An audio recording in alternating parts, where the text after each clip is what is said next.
Bonjour Alain. Bonjour Sonia. Est-ce que tu pourrais nous parler du pouvoir de l'eau? Excellent. Excellent.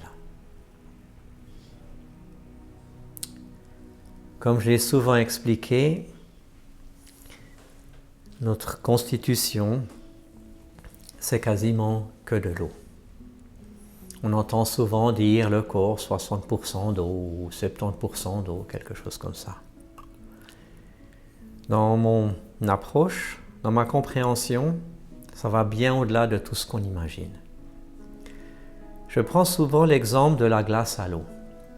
La glace à l'eau, on a un bout de bois ou parfois un bout de plastique et tout autour, c'est la glace. Et donc là, une fois qu'on a mangé la glace, il reste le bout de bois ou le bout de plastique, qui est peut-être le 1% de cette glace. Pour le corps, c'est exactement la même chose. Si on regarde un corps qui a brûlé, si on ne prend que l'ossature, une ossature sèche, que les minéraux, c'est 1% du poids du corps. Donc, ce corps est fait en ordre de grandeur de 99% d'eau. Les molécules d'eau qui sont plus ou moins densifiées, qui donc de plus ou moins vont donner des tissus végétatifs ou musculaires, animaliers, on va dire. Et ça, c'est extrêmement intéressant, c'est de se dire que notre corps est constitué en quasi-totalité d'eau, et s'il tient debout, c'est grâce à cette eau. Si l'ossature tient debout, c'est grâce à cette eau et à l'esprit qui vient diriger tout ça. Et l'eau a des particularités absolument astronomiques, c'est absolument phénoménal. Si je regarde déjà au niveau de l'eau, sa composition, H2O, c'est du gaz, deux molécules d'hydrogène, une molécule d'oxygène. C'est-à-dire que notre corps constitué d'eau a été constitué de gaz. Et je fais souvent cette comparaison où j'explique qu'on est des hologrammes. Comme on verra l'arc-en-ciel qui va donner les couleurs, notre corps va en réalité rayonner des couleurs qui sont irradiées par cette eau, par ces reflets. Et donc ce pouvoir de l'eau, il est là, notamment au niveau de la structure, mais notamment aussi au niveau des mémoires. Et l'eau est modulable. Un japonais très connu, Masaru Emoto, a fait pendant 50 ans des recherches, et en particulier des photographies d'eau, de cristaux d'eau qu'on a congelés. Et c'est absolument impressionnant, c'est de voir comme l'eau, comme les cristaux d'eau peuvent varier suivant les conditions. Et c'est ce que je vois au niveau de notre corps. C'est que notre corps va varier, notre eau va varier de manière très très conséquente, suivant nos pensées, suivant nos paroles, suivant nos actions. Donc on a une mémoire dans le corps, dans l'eau en particulier, où on va pouvoir faire fluctuer cette eau, fluctuer son fonctionnement de manière drastique. Mais est-ce que de l'eau, c'est une énergie? Tout à fait. L'eau, au-delà d'être une énergie, est une mémoire. C'est-à-dire que l'eau, on aura dans cette eau la capacité de mémoriser des informations.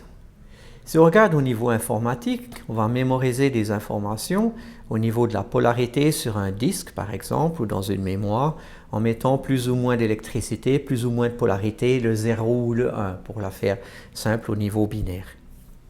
L'eau aura cette même capacité, c'est de mémoriser une énergie, une polarité. C'est-à-dire qu'une eau peut être énergisée négativement ou peut être énergisée positivement. Une même goutte d'eau, une même molécule va donc avoir une énergie qui sera plutôt positive ou négative. Et ça a des impacts majeurs dans notre santé. Si quelqu'un est de bonne humeur, il va irradier une énergie positive. Et son eau, sa structure, va mémoriser cette énergie positive. Et donc les flux énergétiques vont être forts. Si quelqu'un est de mauvaise humeur, est en colère, qu'est-ce qui va se passer? La personne va irradier une énergie négative et l'eau, la structure, va mémoriser cette énergie négative. Donc dans un cas, on aura en réalité une pile électrique positive, pour quelqu'un qui est dans un état d'esprit positif, et une pile d'énergie négative pour quelqu'un dans un état d'esprit négatif. Et dans le temps, ça aura des aspects et des impacts majeurs dans la santé. Est-ce que tu peux nous parler de l'eau que tu bois tous les jours? Volontiers. L'eau que je bois tous les jours, c'est une eau que je vais moi-même filtrer, polariser, magnétiser, faire monter en énergie. Ça fait au moins une bonne dizaine d'années que je, entre guillemets, filtre et purifie l'eau que je bois. L'eau qui vient dans les conduits d'eau, dans les villes, je ne parle pas d'eau de source, je parle d'eau industrielle qui est donnée à grande échelle, d'accord, sera une eau qui aura été traitée. En réalité, sera une eau qui aura été mal traitée. Et l'eau qu'on achète dans les bouteilles, ces bouteilles en PET que l'on récupère, est la même chose, une eau qui aura été traitée, ou on peut dire maltraitée. C'est-à-dire que dans toute cette eau industrielle à grande échelle, on aura des produits chimiques en particulier. On aura des produits donc qui vont avoir des effets au niveau de la santé. Donc fondamentalement, toute l'eau que je bois, moi, je vais d'abord la filtrer. La filtrer même dans un appareil professionnel pour être sûr que cette eau soit pure, comme une eau à la montagne, comme une eau de source. Et ainsi, je sais que l'eau que je bois n'aura plus ni de produits toxiques, ni de produits chimiques, ni de quoi que ce soit de malsain. Ensuite, non seulement cette eau, je la filtre, il existe de multiples filtres dans le commerce pour avoir une eau qui soit pure, mais après, je vais la dynamiser. Ça veut dire que je vais la monter en énergie. Je vais donner une énergie dans cette eau, dans sa structure d'eau, qui va lui permettre de nouveau à vibrer à une fréquence très élevée, parce que c'est de l'eau que je prends directement du robinet que je filtre. Donc l'eau que je bois tous les jours, je bois environ 2 litres d'eau par jour, ce sera toujours une eau et pure et très haute en énergie, qui m'assure ainsi d'avoir les liquides qu'a besoin ce corps pour se laver depuis l'intérieur et se régénérer depuis l'intérieur de manière optimale chaque jour. Donc c'est une eau qui guérit? C'est ça. Masaru Emoto a fait la même chose. Il a mis les pouvoirs guérisseurs de l'eau dans plusieurs livres qu'il a fait. D'accord? Cette eau-là guérit dans quel sens? Elle guérit dans le sens où déjà elle est pure. Donc une eau qui est pure, qu'est-ce qu'elle va faire? Elle va aller nettoyer les impuretés que l'on a. On a des impuretés que l'on respire, par exemple, ou on a des impuretés que l'on a mangées, de produits qui sont plus ou moins conditionnés. Donc une eau pure va guérir le corps. Pourquoi? Parce qu'elle va déjà aider le corps à se nettoyer, à se purifier. Et donc le corps va pouvoir se régénérer avec une eau pure, va donc redonner des cristaux purs dans le corps, donc une structure pure. Et dans un autre aspect, elle est une eau de guérison, dans le sens où elle vibre très haut. C'est-à-dire que l'énergie qu'elle a emmagasinée est une énergie qui vibre très haut. Et cette énergie qui vibre très haut, de nouveau apportée dans le corps, réénergise le corps, non seulement par une eau qui est pure, qui va aider le corps à se désintoxiquer, parce qu'il faut toujours sortir les toxines du corps, mais il va amener une autre énergie dans le corps, parce qu'un corps a une énergie qu'on reçoit, entre guillemets, par son esprit, et une énergie qu'on va prendre depuis ce que l'on avale. Et donc c'est une eau de guérison à part entière par sa pureté et sa haute valeur énergétique. Donc pour toi, il est important de filtrer l'eau? Pour moi, il est fondamental, si on veut faire attention à sa santé, de trier tout ce qui passera dans cette bouche. Dans un sens quand on parle, et dans l'autre sens quand on avale, quand on boit quoi que ce soit. Donc pour faire attention à sa santé, il faut donc et faire attention à ce que l'on exprime, ce qui sort de sa bouche, et faire très attention aussi à tout ce qui rentre dans sa bouche. Et moi, je suis subjugué de voir que des gens puissent prendre consciemment des produits toxiques, comme par exemple un fumeur, par exemple, d'accord, et puissent là, au niveau, je dirais, grande échelle, distribuer des produits qui ont été aussi tant maltraités. Donc pour moi, de filtrer l'eau, de la dynamiser, suivant où l'on habite, si on a la chance d'être dans la montagne, dans un village où on a une source, où on a une eau pure, on n'aura pas besoin de faire ça. Mais si on regarde dans nos villes, si on regarde dans la société de grande consommation, pour moi, de filtrer son eau, de la dynamiser, amène à la personne une régénération et une source de santé extraordinaire. Et se baigner dans une autre source, est-ce que c'est bénéfique? Bien entendu.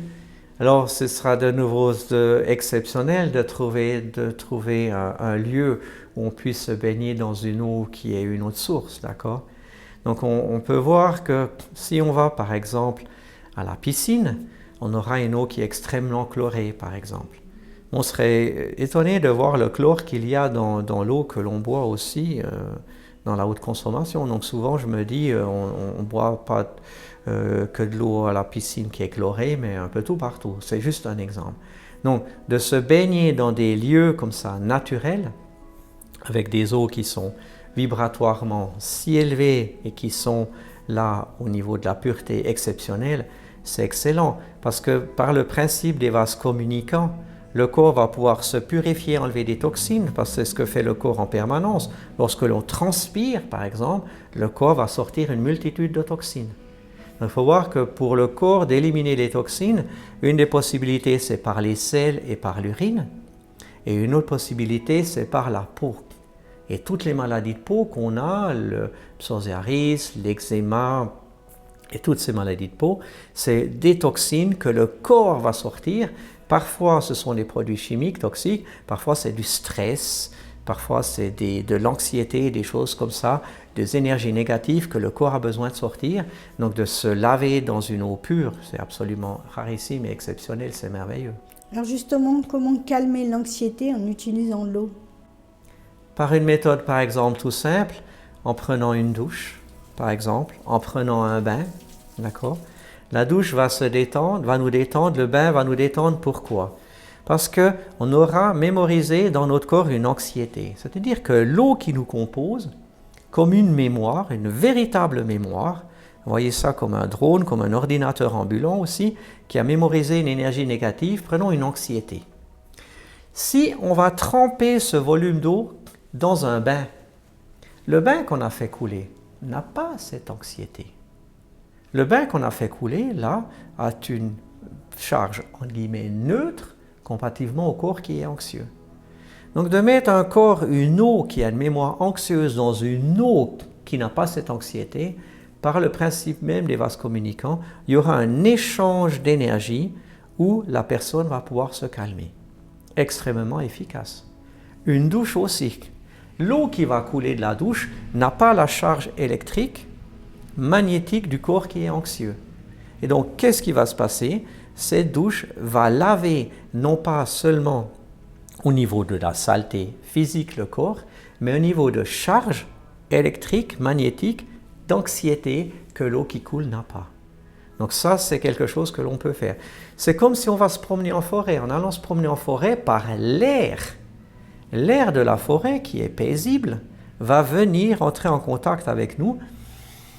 On va l'inspirer, on va se remplir les poumons, on va remplir tout notre corps de cet air pur, de cet air sans anxiété. Et donc, par ce principe, les vases communicants va nous libérer. L'eau, de manière radicale, de nouveau dans le bain ou la douche, va pouvoir retirer une anxiété. L'eau de pluie? Excellent. Mais qui sait qui va aller sous la pluie? Ça fait bien une dizaine d'années que je n'ai plus utilisé un parapluie, et même plus. Et je suis toujours subjugué de voir dans la rue que même quand il fait beau, des gens peuvent se promener avec un parapluie. Au cas où il pleuvrait. Mais au cas où il pleut, c'est une chance. de recevoir une énergie bénéfique.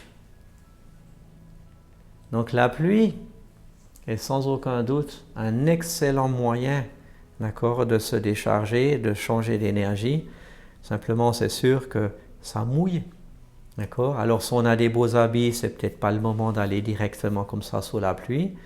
Mais moi-même, je suis déjà promené sous la pluie en caleçon de bain ou même sorti comme ça expressément quand il pleuvait pour profiter de cette énergie. Ça vaut la peine d'essayer. Donc l'eau est bénéfique et qu'en est-il du soleil? Le soleil, c'est notre merveille en réalité. Le soleil, comparativement à l'eau, c'est une autre source d'énergie, d'accord, où on aura une complémentarité. Le soleil va amener la lumière. Et cette question que tu amènes là est absolument extraordinaire. Parce que l'eau que l'on voit, on l'envoie grâce au soleil. L'eau ne fait que refléter, elle ne fait que réfléchir la lumière. C'est très intéressant. J'avais vu des années en arrière qu'un travail de doctorat, c'était pour montrer qu'il n'y avait pas de lumière dans le corps. Et dans ce travail de doctorat, ils ont juste arrivé à voir qu'il y avait plein de photons et que le corps était rempli de lumière.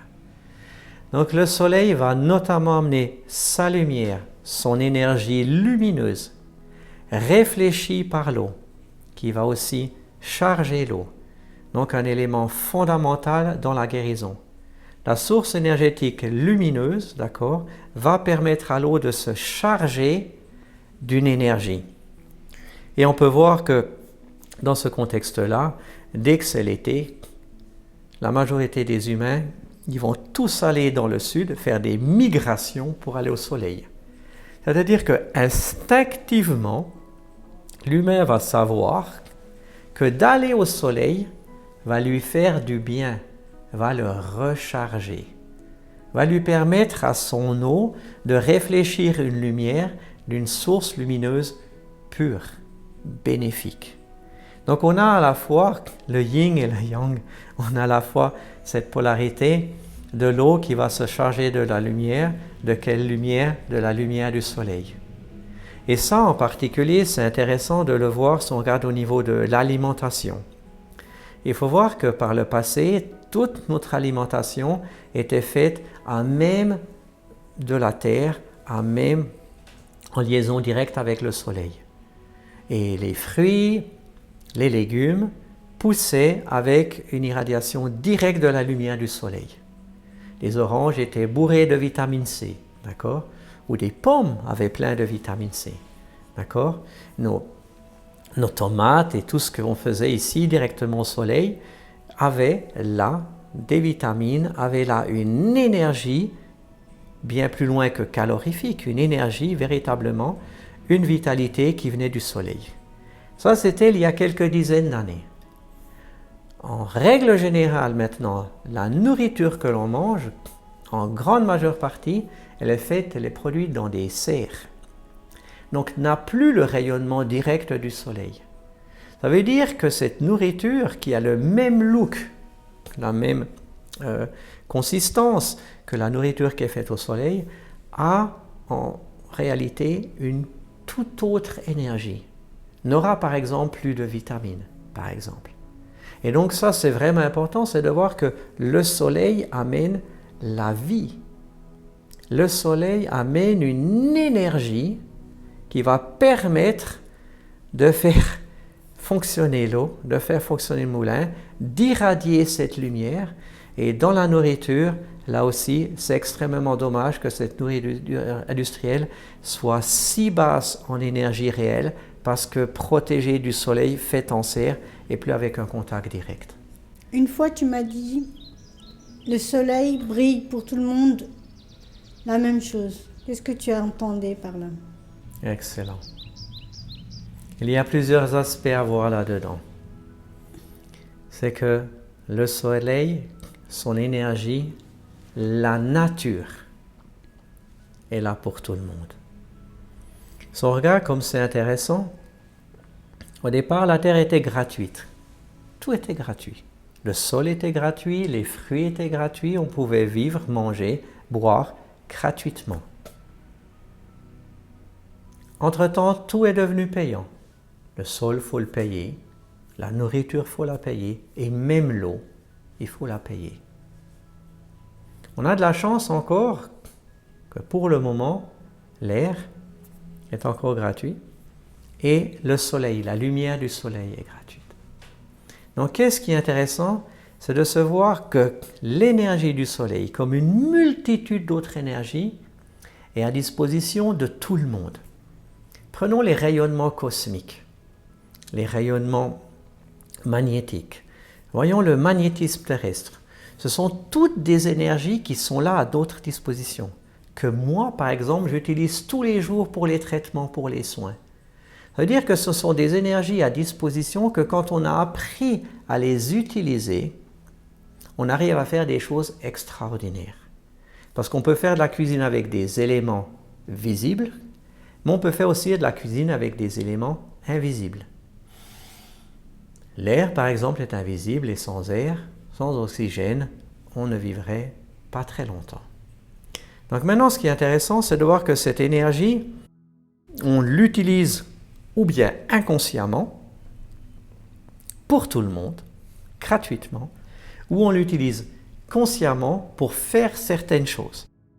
Et donc c'est ça qui est merveilleux, c'est de voir que l'énergie du soleil est à disposition de tout le monde, de manière consciente ou inconsciente. On peut faire un petit peu avec ou on peut faire énormément avec. Un agriculteur, par exemple, va fonctionner avec le soleil. Il va fonctionner avec la pluie, il va fonctionner avec les saisons.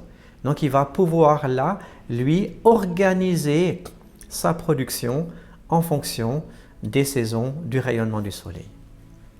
Après, le soleil, c'est de voir aussi qu'on va avoir dans des pays peu de soleil, il va faire très froid. Dans d'autres pays, il va faire très chaud. Et puis on verra les humains qui vont aller plutôt où le climat est supportable. Et ce qui est très intéressant, c'est de voir que dans des climats, on n'aura besoin ni d'air conditionné, ni de chauffage, parce que le climat est excellent pour un humain. Donc au niveau énergétique, on pourra avoir une vie qui est très nature. Alors que dans d'autres pays, on sera obligé de se chauffer l'hiver, de se tempérer l'été, et on aura là la nécessité soi-même de réguler ce qui au départ était naturel pour pouvoir vivre dans des surfaces un peu plus grandes. Donc ce qui est intéressant vraiment avec le soleil, c'est de voir que c'est une énergie infinie à disposition et qu'avec cette énergie, on peut en faire des choses magistrales, que ce soit conscient ou que ce soit inconscient. Le soleil et l'eau ont-ils des points communs? Et comment? Ils ont cette complémentarité, comme le jour et la nuit, comme l'homme et la femme, comme le haut et le bas. Et c'est dans cette complémentarité du soleil et de l'eau qu'on peut faire ici sur Terre des choses extraordinaires telles qu'on les vit aujourd'hui. Le soleil va amener une lumière, par exemple, qui nous permet de voir de tout ce que l'on voit, mais qui amène une vie, qui amène un mouvement, qui amène une dynamique dans une eau qui est là en attente de cette énergie. Est-ce qu'on peut te contacter pour avoir de l'eau spéciale que tu bois tous les jours? Oui, ça c'est possible. Ça c'est possible. En réalité, ce que moi je bois au-delà de l'eau que j'ai parlé et de l'eau que j'ai dynamisée, je bois énormément de ce qu'on appelle de l'argent colloïdal, c'est de l'eau ionisée.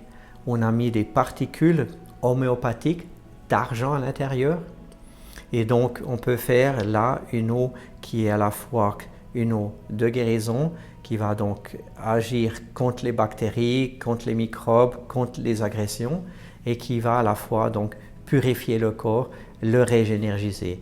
Tout à fait, c'est quelque chose que j'ai ici à disposition.